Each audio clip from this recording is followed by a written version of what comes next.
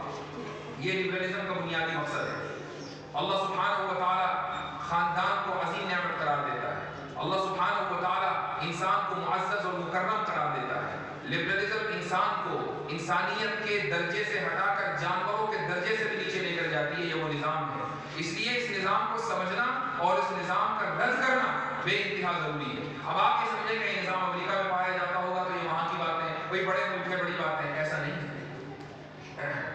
یہ نظام ہر محلے میں ہے، چونکہ جو شخص بھی یہ کہے کہ مرد اور عورت کے درمیان مساوات ہونی چاہیے، جو شخص بھی یہ کہے کہ آزادی لامحدود ہونی چاہیے، جو شخص بھی یہ کہے کہ فلاں کی آزادی، فلاں کی آزادی، جو شخص بھی یہ کہے کہ مجھے اختیار کا حق ہے، جو شخص بھی یہ کہے کہ انسانیت سب سے بڑا مذہب ہے، جو شخص بھی یہ کہے کہ انسانیت سے بلند کوئی چیز نہیں، یہ تمام وہ نعرے ہیں جو لبرلزم کی کوکھ سے نکلے ہیں۔ اور بدقسمتی یہ ہے کہ بہت سے دیندار افراد جانے انجانے میں اس طرح کے نعرے بلند کرتے رہتے ہیں۔ وہ اس لیے بلند کرتے ہیں کہ معلومات نہیں ہے، اس کے پیچھے کیا افکار ہیں وہ پتہ نہیں ہے۔ جس دن یہ پتہ چل جائے کہ ان نعروں کے پیچھے کیا سازشیں ہیں، ان نعروں کے پیچھے وہ کون سے نظام ہیں جو ان نعروں کے ذریعے اپنے ایجنڈے اور اپنے مقاصد کو پورا کرنا چاہتے ہیں، اس دن آپ یہ سارے نعرے چھوڑ دیں گے۔ میرا جسم میری مرضی، آپ نے سنا ہوگا۔ چونکہ ایک عورت کی چونکہ مشرقی تہذیب سے وابستہ ہے تو فطرت کے قریب ہے، مغربی تہذیب سے وابستہ ہوں گے فطرت کے بہت دور ہے۔ مشرقی تہذیب سے آپ جتنا روایت اور مشرقی تہذیب سے قریب رہیں گے آپ فطرت سے قریب رہیں گے۔ جب آپ ایک عورت کے منہ سے سنتے ہیں کہ میرا جسم میری مرضی تو خود سب کو برا لگتا ہے اور سمجھتے ہیں کہ نہیں یہ بات غلط ہے، جسم تو اللہ تعالیٰ کا ہے تو مرضی بھی اسی کی ہوگی۔ لیکن اگر آپ اس نعرے کو بدل دیں اور یہ کہیں کہ میری رائے میری مرضی تو اب کسی کو برا نہیں لگے گا، جبکہ رائے بھی اللہ تعالیٰ کی مرضی کے مطابق ہونی چاہیے۔ تو ہمارا ذہن ان افکار اور نعروں کو فلٹر کرنے کا عادی نہیں ہے، ہمارا ذہن ان افکار اور نعروں کو سمجھنے کا عادی نہیں ہے کہ ان کے پیچھے کیا مقاصد اور کیا ایجنڈے ہیں۔ یہ وہ فتنے ہیں کہ جو دلوں پر دن رات پیش کیے جا رہے ہیں، اور وہ دل جو ان فتنوں کو قبول کرے گا تو اس کے دل میں کالا نقطہ پیدا کر دیا جائے گا، اور جس طرح جیسے جیسے وہ شخص ان فتنوں کے آگے سر جھکاتا رہے گا اس کے دل میں سیاہی بڑھتی رہے گی، اور ایک دن ایسا آئے گا کہ وہ ایمان سے نکل جائے گا۔ ابھی کچھ دیر پہلے جب میں گاڑی میں آ رہا تھا کچھ علماء سے بات ہو رہی تھی جو مجھے لینے گئے تھے، میں نے کہا کہ اس ملک میں یا اس وقت جو مسلمانوں میں ارتداد کا مسئلہ ہے وہ تو ہے اپنی جگہ، لیکن مرتدوں کی تعداد اتنی زیادہ نہیں ہے۔ ایسا نہیں ہے کہ ہر گلی محلے میں آپ کو مرتد مل جاتا ہوں۔ آپ کتنے مرتدین کو جانتے ہیں؟ میں چونکہ اس فیلڈ میں کام کرتا ہوں تو میں بہت کو جانتا ہوں، لیکن آپ بہت کم کو جانتے ہوں گے، ہو سکتا ہے کہ کسی کو نہ جانتے ہوں، ممکن ہے۔ تو ارتداد ہے اپنی جگہ ہے، اور ارتداد بھی دو طرح کے ہیں، ایک فکری اور ایک عملی ارتداد ہے۔ عملی ارتداد کا مطلب یہ ہے کہ کوئی لڑکی مثلا کسی اسکول میں گئی، ریرا کو اسکول میں گئی اور وہاں کسی کے جھانسے میں آ گئی اور بھاگ گئی، یہ عملی ارتداد ہے۔ یہ جہالت کا اور خراب تربیت کا نتیجہ ضرور ہو سکتا ہے، اور ایسا بھی ہو سکتا ہے کہ 2-4 سال میں اس لڑکی کی آنکھیں کھلیں اور واپس آ جائے، ایسے بہت سارے واقعات ہیں۔ یہ عملی ارتداد ہے، اور چونکہ معاملہ حساس ہے، لڑکیوں سے جڑا ہوا ہے، اس لیے علماء کرام اس تعلق سے بہت زیادہ حساسیت دکھاتے ہیں اور دکھانی بھی چاہیے۔ لیکن فکری ارتداد کتنا ہوگا؟ کتنے لوگوں کو آپ جانتے ہیں کہ جو افکار کی خرابی کی وجہ سے ارتداد کے راستے پر آ گئے؟ کتنے لوگوں کو آپ جانتے ہیں کہ جو قرآن کریم پر اعتراضات ان کے حل نہیں ہوئے لیکن اس وجہ سے وہ مرتد بن گئے؟ کتنے لوگوں کو آپ جانتے ہیں کہ جو حضرت عائشہ رضی اللہ عنہا کے عمر کی وجہ سے، نکاح کے وقت ان کی عمر کی وجہ سے، اس اعتراض کی بنیاد پر انہوں نے ارتداد کے راستے کو اختیار کر لیا؟ ایسے لوگوں کی تعداد آٹے میں نمک کے برابر بھی نہیں، بہت کم ہے، کم ہے۔ تو پھر اصل مسئلہ کیا ہے؟ اصل مسئلہ اعتراضات اور ارتداد نہیں، اصل مسئلہ شکوک و شبہات ہے، اور شکوک و شبہات ہر اس نوجوان کے دل میں ہے کہ جو نوجوان خالصتاً اسکولی نظام کا پروردہ ہے۔ ہر نوجوان کے دل میں یہ شکوک و شبہات ہے۔ بعض ایسے ہیں کہ جو شکوک و شبہات کا اظہار نہیں کرتے اور بعض کر دیتے ہیں۔ جب آپ ان کے ساتھ نجی مجلسوں میں بیٹھیں گے اور ذرا معاملہ دوستی یاری کا ہوگا اور پھر آپ ان سے گفتگو کریں گے تو وہ 2-4 دن میں اپنے شکوک و شبہات آپ کے ساتھ میرے ذہن میں سوال ہے کہ آپ صلی اللہ علیہ وسلم نے حضرت عائشہ سے اس عمر میں نکاح کیوں فرمایا؟ میرے ذہن میں بڑا سوال ہے، یہ شکوک و شبہات جو اس کے ذہن میں کوچنگ سینٹروں کے ذریعے، اسکولوں کے ذریعے، کالجوں یونیورسٹیوں کے ذریعے ڈال دیے گئے۔ اس لیے ایک بات کی گزارش کرنا چاہوں گا، تمام علماء کرام یہاں موجود ہیں، ان کے سامنے دست بستہ عرض گزار ہوں، وہ یہ کہ ہمارے اکابر نے گزشتہ 150 سال میں، پونے 200 سال میں جو تحریک چلائی ہے مدارس کی، وہ تحریک اس قدر کامیاب ہے کہ اس کا آپ تصور نہیں کر سکتے۔ دنیا کا کوئی گوشہ، کوئی شہر ایسا نہیں ہے جہاں دیوبند قائم نہ ہو۔ مدرسے کی بات نہیں کر رہا ہوں، جہاں دیوبند قائم نہ ہو۔ میں ایک موقع پر امریکہ کے ایک صوبہ ہے فلوریڈا، یہ امریکہ کا بالکل جنوب میں ہے اور ہم شکاگو میں رہتے ہیں، ہم شمال میں رہتے ہیں، اور اگر آپ گاڑی سے فلوریڈا سے شکاگو کا سفر کریں تو تقریباً 18-19 گھنٹے لگتے ہیں، اتنا لمبا فاصلہ ہے، گاڑیاں تیز چلتی ہیں، ہائی ویز میں۔ تو تقریر کے دوران ان کے یہاں جلسہ تھا ختم بخاری کا فلوریڈا میں، اور میں نے اس موقع پر میرے ذہن میں ایک بات آئی، میں نے کہا کہ اگر ہم یہاں سے گاڑی کے ذریعے شکاگو چلیں تو ہر 4 گھنٹے میں ایک مدرسہ ہے، اور ہر 4 گھنٹے میں ایسا مدرسہ ہے جہاں بخاری ہو رہی ہے، دورے تک تعلیم ہے۔ تو 18-19 گھنٹے کے سفر میں کتنے مدارس آپ کو امریکہ جیسے ملک میں ملے گے؟ اور یہ سارے وہ مدارس ہیں جو جد نظامی کی تعلیم دے رہے ہیں، جو ہمارے اکابر کے منہاج پر ہیں، ان کے طرز کے اوپر قائم کیے ہوئے ہیں۔ تو یہ جو تحریک مدارس ہے دنیا کے ہر کونے میں پہنچ چکی ہے الحمدللہ، اور اتنی کامیاب تحریک ہے۔ اس تحریک کے ذریعے اللہ سبحانہ و تعالیٰ نے اس امت کے کتنے ہی نوجوانوں اور کتنے ہی خاندانوں کا ایمان محفوظ کیا ہے۔ یہ تحریک اپنی جگہ ہے۔ اب جو گزارش ہے وہ کیا ہے؟ وہ یہ کہ ایک اور تحریک ہے جو آپ کی توجہات کی منتظر ہے، اور وہ تحریک ہے اسکولی تعلیم۔ ہم نے یہ تصور کیا ہے، ایک زمانے تک یہ تصور تھا کہ بھائی ہم دینی تعلیم دیں گے اور فلاں جو گروپ ہے یا فلاں حضرات جو اسکول کالجوں سے نکلے ہیں وہ دنیاوی تعلیم دیں گے۔ اس کا نتیجہ کیا نکلا کہ آپ کے پاس 3% بچے آئے اور ان کے پاس 97% بچے گئے، اور وہ 97% بچے ان میں سے بہت کم ہی آپ سے متعلق تھے، چاہے وہ تبلیغ جماعت کے ذریعے ہو یا دیگر جماعتوں کے ذریعے، بہت کم آپ سے متعلق تھے۔ اور جب ہم ان کے پاس جاتے ہیں اور دین کی باتیں ان کو سمجھانے کی کوشش کرتے ہیں تو چونکہ ان کی ذہنی ساخت اور برداشت دوسرے انداز کی ہے تو وہ لوگ آپ کی باتوں کو، ہماری باتوں کو صحیح سے سنتے ہیں۔ تصور کریں کہ اگر دین کی بات کرنے والا کوئی ٹائی میں ہو، سوٹڈ بوٹڈ ہو، اس کی شہرت میں اضافہ ہوگا، وہ زیادہ مشہور ہوگا، اس کی بات زیادہ توجہ سے سنی جائے گی، اس کے بارے میں سمجھا جائے گا کوئی بہت بڑا علامہ فاضل ہے، سوٹڈ بوٹڈ ہے، اس کے باوجود دین کی بات کر رہا ہے۔ ان لوگوں میں اس کی مقبولیت زیادہ ہے۔ کیوں؟ اس لیے کہ انہیں آپ کی تربیت نہیں ملی ہے۔ ہمارے پاس یعنی علماء دیوبند کو کہتے ہیں یا علماء کرام، یعنی اگر مطلقاً بات کی جائے چاہے وہ کسی بھی مکتب فکر سے وابستہ ہوں، ان کے پاس 2 صلاحیتیں ایسی ہیں کہ جو عام لوگوں کے پاس نہیں ہے۔ پہلی صلاحیت ادارے چلانے کا فن، یہ جو مینجمنٹ ہے یہ علماء کرام کے پاس ہے۔ ہم تنظیمیں چلاتے ہیں، بڑے بڑے ادارے چلاتے ہیں، اس ملک میں نہیں پوری دنیا میں ہر جگہ ادارے بڑے بڑے مسلمانوں میں اس کے پاس ہیں، وہ علماء کرام کے پاس ہے۔ دوسرا فنڈنگ، چونکہ کوئی بھی ادارہ بغیر فنڈ کے نہیں چل سکتا۔ امت ہمارے اوپر اعتماد کرتی ہے، امت ہمارے اوپر ٹرسٹ کرتی ہے۔ وہ جب تعاون کرتی ہے تو ذہن میں یہ ہوتا ہے کہ یہ جو ہم تعاون دے رہے ہیں، یہ جو ہم روپیہ پیسہ دے رہے ہیں، یہ صحیح دینی مصرف میں خرچ ہوگا، یہ کہیں اور نہیں جائے گا۔ تو جب فنڈنگ کے سکلز آپ کے پاس ہیں اور مینجمنٹ کے سکلز آپ کے پاس ہیں اور ادارے آپ پہلے سے بڑے بڑے چھوٹے چھوٹے قریہ محلہ چلا رہے ہیں، تو ایک ایسا ادارہ قائم کرنے میں کیا مسئلہ ہو سکتا ہے کہ جس کا مینجمنٹ آپ کے ہاتھ میں ہو، فنڈنگ آپ کے ہاتھ میں ہو، نصاب پر آپ کا کنٹرول ہو، لیکن نصاب وہ ہو کہ جس کو پڑھنے کے بعد ہمارے بچے وہ بننا چاہتے ہو جو ان کے دلوں کے والدین کی خواہش ہے، کوئی ڈاکٹر بننا ہے، کوئی انجینئر بننا ہے، مدرسے اپنی جگہ ہے۔ اگر آپ نے اسکول کے نظام کو اپنے ہاتھ میں نہیں لیا، یعنی اس کی سرپرستی نہیں کی، تو پھر یہ شکایتیں رہیں گی کہ فتنے آ رہے ہیں، کوئی قادیانی بن رہا ہے، کوئی شکیری بن رہا ہے، کوئی مرتد بن رہا ہے، شبہات کا لوگ شکار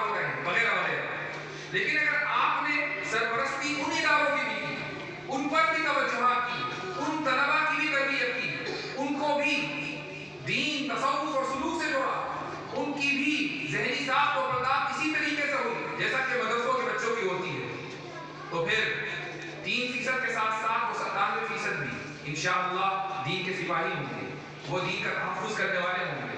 ہو سکتا ہے کہ وہ کسی ایسے ڈپارٹمنٹ میں ہو کہ جہاں ہر طرف اجنبی لوگ ہوں، لیکن دین کا وہ پیغام نہیں چھوڑیں گے، وہ کلمہ نہیں چھوڑیں گے۔ اور یہ بات یاد رکھیں کہ اس طرح کے افراد جب دین ان کے اندر آتا ہے تو وہ اتنی مضبوطی کے ساتھ آتا ہے کہ وہ ہر طرح کے مخالف ماحول میں رہ کر اپنے دین کے ساتھ جمے رہتے ہیں۔ تو ایسے افراد کی سرپرستی اور ان کی تربیت کی ضرورت ہے، اور یہ سرپرستی اور تربیت علماء کرام کی جماعت ہی کر سکتی ہے۔ یہ توقع کرنا چھوڑ دیجئے کہ ہم مدرسوں میں بند رہیں گے اور دوسرے لوگ اسکول چلائیں گے اور اس کے بعد پھر بھی ایسی نسل نکلے گی جو دین کی محافظ ہوگی اور ان کے ذہنوں میں شکوک و شبہات نہیں ہوں گے۔ اگر یہ توقع ہے تو یہ خام خیالی ہے۔ اس لیے اس تعلق سے فکر کرنا بے انتہا ضروری ہے علماء کرام کے لیے۔ اللہ سبحانہ و تعالیٰ سے دعا ہے کہ ان تمام فتنوں سے ہمیں بچائے، امت مسلمہ کے ایمان کی حفاظت کرے۔ اللہ رب العزت سے دعا ہے کہ ہم سب کے یہاں جمع ہونے کو قبول فرمائے۔ جزاکم اللہ خیر الجزاء وآخر دعوانا الحمدللہ رب العالمین۔